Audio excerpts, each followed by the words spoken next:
Today I want to show you how to do keyword research with vidIQ. So first log in to your vidIQ account. Now here, just head over to keywords on the left sidebar and type in your keyword. For example, type in the niche that you want to do keyword research. For example, your recipe, for example, will say spinach yogurt recipe, and you hit enter, so here you get the overall score of your keyword. It's not a very searched keyword, so under 750 search per month. The competition is still low.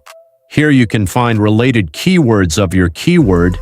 You can find every related keyword with the overall score and the number of words. Here you can have also matching terms, and in the last you have questions here, so can have, for example, questions how to or something else. So let's type in, for example, AutoCAD. So overview here, you get the overall score is high, the competition is 29.8, the search volume is 355,077,579.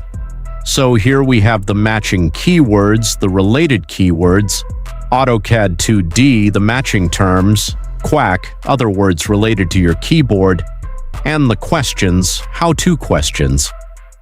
You can unlock this with a pro account for vidIQ. This is pretty much it, guys. So here you have the players here. You can also have option to chat with vidIQ, asking them more specific requirements for your channel. For example, based on my channel videos, LDA do you have for me, how to get more views, etc., edit my channel, and so on. This is it, guys. If you found this video helpful, don't forget to like and subscribe and leave a comment.